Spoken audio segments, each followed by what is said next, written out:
Graças a Deus, hoje nós vamos aqui para o livro de Números, tá bem, irmãos?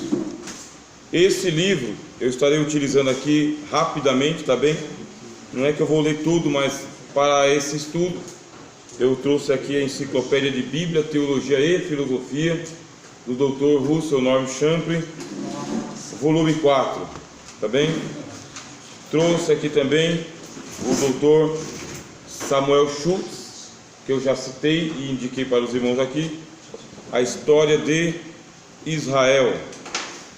Trouxe aqui também o Paul Hoff, tá bem? O Pentateuco.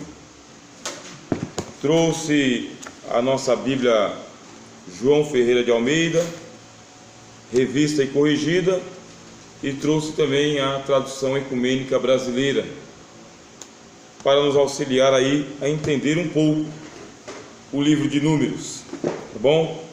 É chamado Números por uma tradução.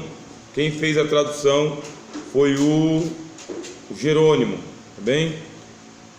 Primeiro, os hebreus, eles haviam dado um nome para esse livro aqui, que seria o Bemidbar, tá? Bemidbar.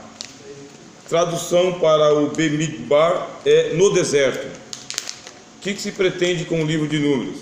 Se pretende narrar os 38 anos e meio que eles ficaram no deserto, ou 39. O que acontece? Você tem ali o livro de Êxodo e o livro de Levíticos cobrindo um período de aproximadamente 2 anos. E agora você vai ter os 38 anos de peregrinação do povo de Israel no deserto, no chamado livro de Números. Por isso que os hebreus chamam ele de Bemidbar, no deserto. Quando houve a tradução da Bíblia do hebraico para o grego, os gregos chamaram de aritmoio. Aritmoio.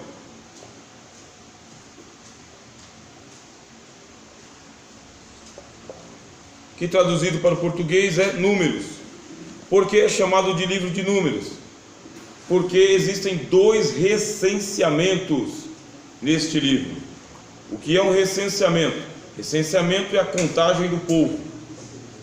Sabe aquele número que nós lemos lá no livro de Êxodo, capítulo 15, quando se diz que o exército de Israel era de 600 mil homens? Aquela informação é uma informação posterior. Quer dizer, Moisés não sabia que tinha 600 mil homens. Não havia um recenseamento quando o povo de Israel estava no Egito. Não havia. Quando aconteceu esse recenseamento? No deserto. Por ordem do Senhor, tá bem? Porque o recenseamento só podia acontecer por mandado de Deus. Se Deus não manda fazer o recenseamento, nem o rei lá no futuro pode fazer. Quando você estiver lendo a praga que veio sobre Israel, porque Davi mandou contar o número de pessoas, é porque ele quebrou o mandamento da lei. O recenseamento só podia acontecer por mandamento de Deus. É bom os irmãos e as irmãs saberem o seguinte: antes de Cristo, o que está em vigor é a lei.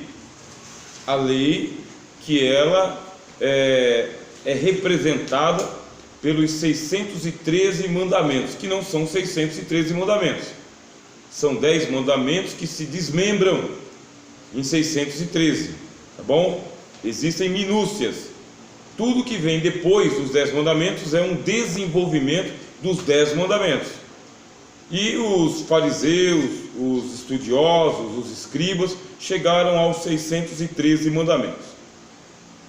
Bom, não podia haver um recenseamento, a não ser que Deus mandasse. Deus mandou, tá bem?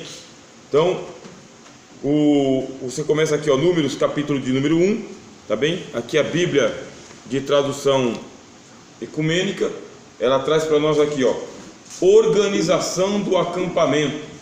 Deus vai fazer uma organização. Tempos atrás, quando eu estava estudando sociologia da história de Israel e a sociologia do povo de Israel, eles falam o seguinte: qual que é a diferença entre país, povo e nação. Sociologia do povo de Israel. Diferença entre país, povo e nação. Bem? Então, o povo é o ajuntamento das pessoas. Que é o povo, tá bem? Ó. Pessoas ajuntadas. Isso aqui é o povo. Ou não. E como a gente fala assim, ou não? É porque para que seja povo, precisa de pelo menos uma coisa para poder identificar. Aqui nós estamos falando do povo de Israel. O que é que o povo de Israel está ajuntado em uma região geográfica? Não. Mas eles estão ajuntados como povo? Estão. Em torno do quê? Em torno da sua fé israelita. Então, é um ajuntamento em torno da fé israelita. E nação? Quando que é chamado de nação? É chamado pelo ajuntamento político. É uma organização política. Nação é uma organização política. Povo é um ajuntamento de pessoas em torno da fé. E o país é o território. Tá bem? É a faixa de terra, é a geografia. Então o país é a região geográfica onde eles moram. A nação é a organização política. E o povo é o ajuntamento em torno de uma fé ou de uma cultura. Exemplo, o povo brasileiro não está restrito ao país Brasil. O povo brasileiro está espalhado pelo mundo inteiro. Tem uma cultura brasileira, tem uma língua brasileira. Não tem a mesma fé religiosa, mas tem a mesma nacionalidade. Então vocês vão aprender isso aí quando vocês estiverem ali estudando sobre a sociologia do povo de Israel. O que faz Deus agora? Deus retirou o povo do Egito. Tirou. Levou o povo até o Monte Sinai. Entregou o tabernáculo. Organizou o sacerdócio. Agora Deus vai fazer a organização política do povo, porque chegou a hora de assumir a promessa. Eles vão entrar em Canaã. Não estão em Canaã ainda. Eles estão peregrinando pelo deserto. Já faz 2 anos. 2 anos, eles já são povo. Tá vendo?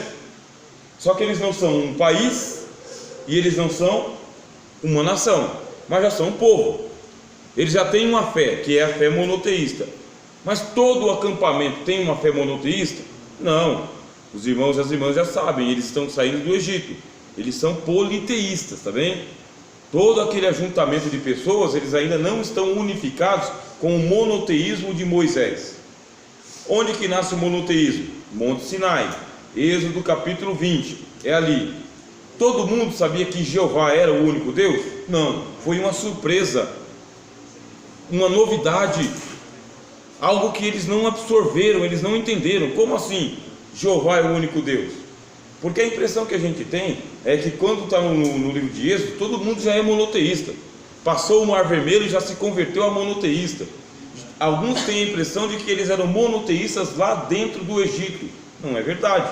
Dentro do Egito eles eram politeístas. Eles também aderiram a toda a cultura egípcia, absorveram. E como que a gente sabe disso? Capítulo 32 de Êxodo mostra eles adorando um deus egípcio, que é o Boiapis, o bezerro de ouro. E dali para frente nunca mais parou. Os profetas denunciaram que eles levantaram o tabernáculo, confundindo o tabernáculo de Jeová com o tabernáculo de Moloque. Eles confundiam o Deus de Israel com os deuses das terras de Canaã, deuses do deserto. Eles não tinham a noção monoteísta. Por isso que Deus deu primeiro o tabernáculo, livro de Êxodo. Depois Deus regulamentou o sacerdócio, livro de Levíticos. E agora vamos levantar o acampamento e vamos transformar esse povo em nação. Para transformar esse povo em nação, porque eles vão ter que entrar na terra de Canaã e precisam entrar como um exército. Quantos homens tem aqui? Não sabemos. Aí você pega lá o livro de Números, capítulo de número 1, versículo 48. O Senhor falou a Moisés. Veja só que é Deus que está mandando, não é Moisés que vai fazer. O Senhor falou a Moisés dizendo: somente da tribo de Levi não farás recenseamento, nem incluirás seus membros no levantamento dos filhos de Israel, somente da tribo de Levi. Mas e aí? Cadê o restante do povo? Eles devem ser contados ou não devem ser contados? Devem ser contados. Capítulo 1, versículo 2. Fazei o recenseamento de toda a comunidade dos filhos de Israel, por clãs e por famílias, indicando os nomes de todos os varões, um por um. Tu e Arão, recenseai por exércitos os homens de 20 anos para cima, todos os que servem no exército de Israel. Quando você chega no versículo 46, está escrito o seguinte, vamos pegar o 45. 1:45. Todos os filhos de Israel, recenseados por famílias, os de 20 anos para cima que serviam no exército de Israel, davam um efetivo total de 603.000 homens e alguns quebrados. É gente, hein? É gente. Você imaginar um exército de 600.000 homens, a crítica textual diz que isso aqui é um número exagerado, tá bem? Deve ter, eles usaram aqui um estilo literário, tá bom? Esse estilo literário é de aumentar o número dos filhos de Israel para passar uma importância maior do que ela realmente tinha. Os historiadores, eles dizem, inclusive está aqui na enciclopédia do Champlin, tá bem?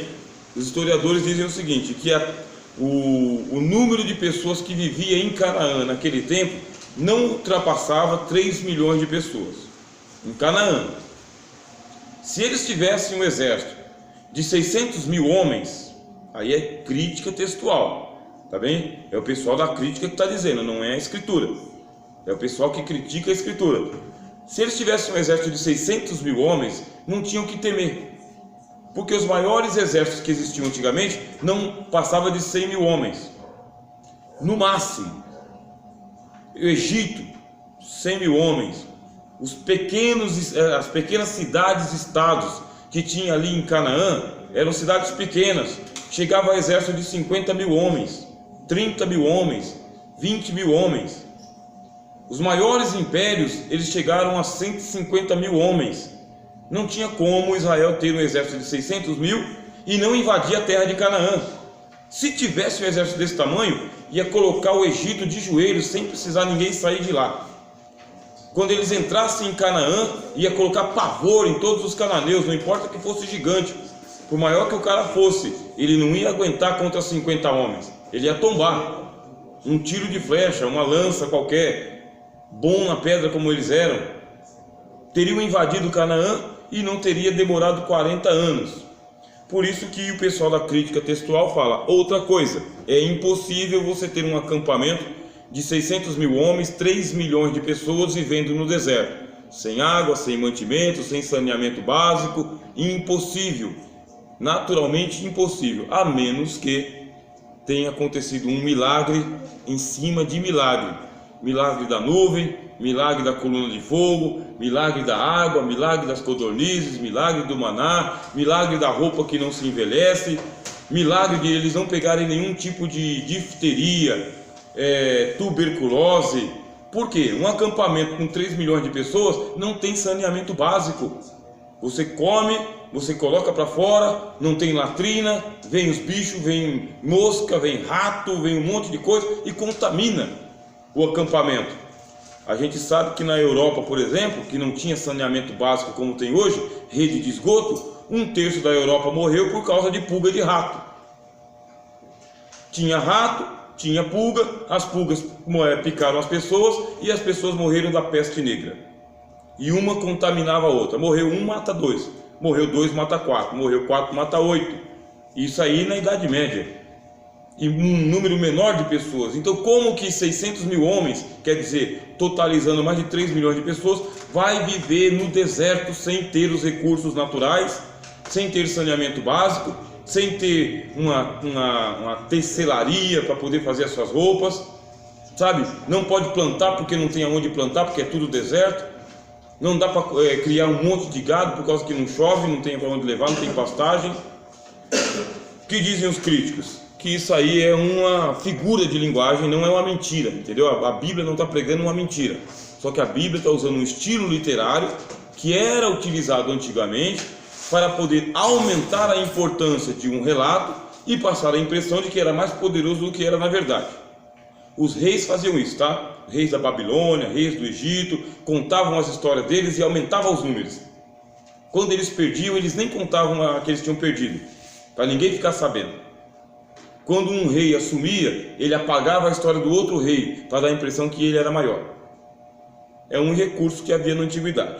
Quem disse é a crítica textual, mas nós, no nosso curso básico em teologia, no nosso nível médio, a gente não endossa a crítica textual. Eu mesmo, quando eu prego a Bíblia Sagrada, eu prego ela do jeito que está. Se diz que é 600 mil, é 600 mil. Eu aumento o milagre junto com a Bíblia, meu irmão. Eu aumento mesmo. Eu aumento aqui, o Mar Vermelho abre, entendeu? Só lá no Egito estava escuro, na casa de todo Israel tinha luz. Eu vou com a Bíblia, eu fico com ela o tempo todo, eu não saio dela. Na minha pregação, no meu ensino de escola bíblica dominical, fico nela para minhas orações também. Agora, a gente tem obrigação de passar isso aí para os irmãos, para depois não dizer que fez um curso mais ou menos, né? Que aí fica feio para nós, né? O meu professor me ensinou, mas era mais ou menos. Eu estou cansado de ouvir aluno falar assim, eu estudei, mas o meu curso era mais ou menos, né? É um pouco, é mais, não é mais ou menos, é mais. Ajuda aí, tá bom, irmãos? Então o que a gente vai fazer agora? Nós vamos organizar o acampamento do povo de Israel. Qual que é o ponto central da peregrinação do povo de Israel? É o tabernáculo. Deus já deu o tabernáculo. Foi a primeira coisa que eles fizeram. Saiu do Monte Sinai, as 2 tábuas da lei, chamou os levitas, passou as ordens para eles. Deus colocou o Espírito Santo nos engenheiros e nos arquitetos, nos tecelãos, e colocou no coração do povo que eles deveriam pegar aquilo que eles receberam do Egito e entregar para Arão. Primeira coisa que Moisés fez: levanta o tabernáculo. Ninguém sai enquanto o tabernáculo não estiver pronto. Ficou pronto o tabernáculo, ficou pronto os utensílios, ficou pronta a bacia de bronze, o altar dos sacrifícios, o altar do incenso, o candelabro, o cortinado, o madeiramento. Ficou pronto o tabernáculo. Uma nuvem se estendia durante o dia, e à noite a nuvem virava ficava pegando fogo. Ela iluminava e esquentava o arraial, porque no deserto tem uma variação de temperatura que chega até 5 a 10 graus abaixo de zero no deserto, à noite. E a coluna de fogo, ela se encandecia e o pessoal tinha ar-condicionado, olha só. Por isso que não dá, meu irmão, para você ir para o púlpito e desvaziar a Bíblia do colorido que ela tem. Você tem que pegar a Bíblia e falar: irmãos, Deus cuidava do povo com ar-condicionado no deserto. Ar-condicionado. Quem crê, dá um glória a Deus. Glória a Deus. Amém. Eu creio, sabe? E pronto, a Bíblia diz que inclusive a roupa do corpo deles não se envelheceu. Caía maná 6 dias por semana e no 7º dia não caía. Não adiantava nem sair para procurar, que não tinha maná. Quer dizer então que não era no automático, era uma economia divina. E não adiantava pegar 2 vezes mais para o dia seguinte, porque os bichos vinham e comia lá dentro do pote onde o cara de olho grande tinha colocado o maná. Deus está cuidando do povo no deserto por todo o tempo, todo o período. O tabernáculo já está de pé, o sacerdócio já sabe cada um o que pode fazer, os levitas sabem quem é que tem que carregar o que. Esse aqui carrega os utensílios, aquele dali carrega as cortinas, aquele dali carrega o cortinado, aquele dali carrega as partes de ouro. Cada família da tribo de Levi tem o seu próprio serviço. Só que o sacerdócio pertence única e exclusivamente a Arão, aos seus filhos e àqueles que foram ordenados para o sacerdócio. Nem todo levita está sendo ordenado ao sacerdócio, tá bem?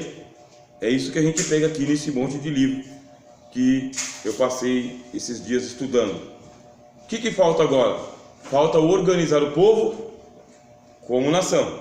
Já organizei o tabernáculo, já organizei a fé do povo, a nuvem e a coluna já está organizado, só falta agora organizar o exército, para a gente poder entrar na terra de Canaã de uma maneira coordenada.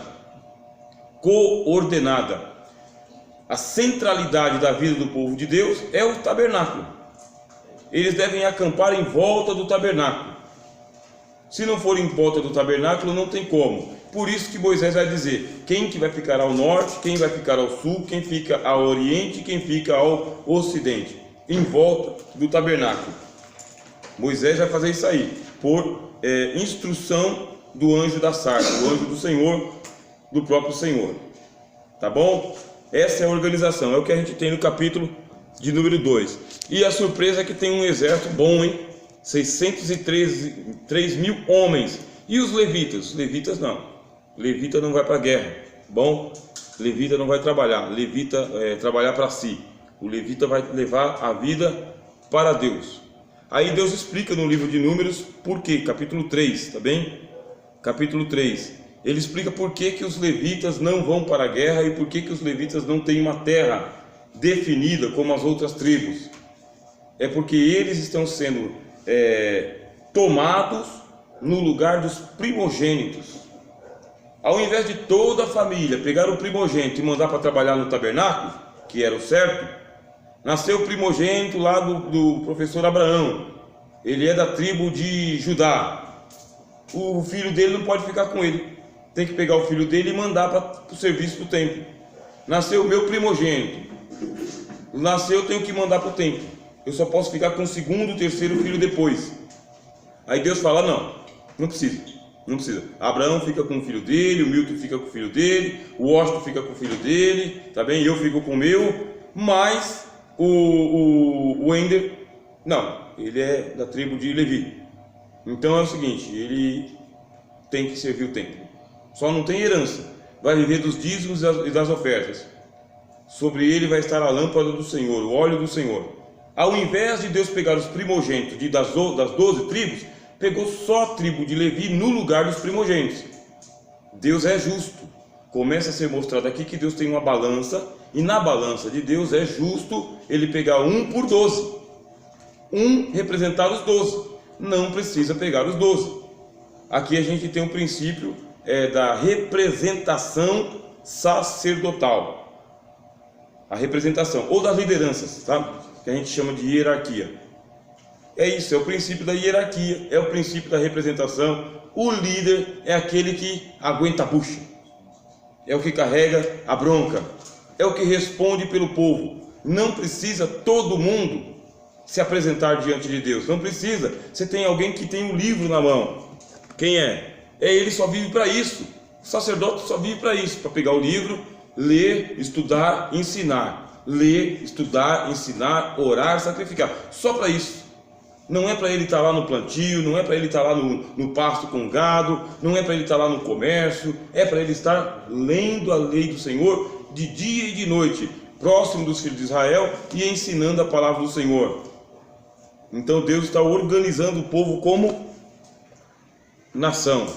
Deus é um Deus organizado, mas organizado. É isso que o apóstolo Paulo fala. Eu nem acredito que a igreja de Corinto é a igreja de Deus, não é possível. Não é possível. Deus está no meio de vocês com essa bagunça aí? Não, Deus não é Deus de confusão, Deus é Deus de ordem.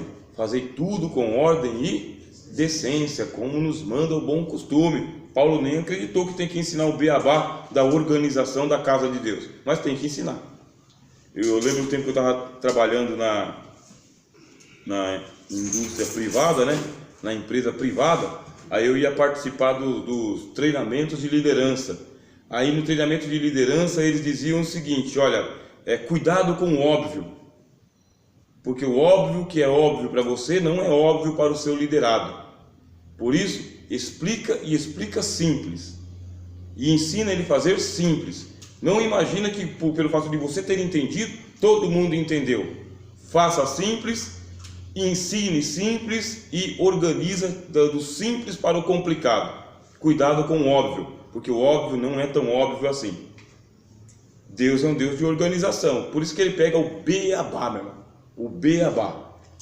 O evangelho de Jesus é o beabá. A lei de Deus é o beabá. Começa pelo simples para depois a gente ir para o complicado, tá bom?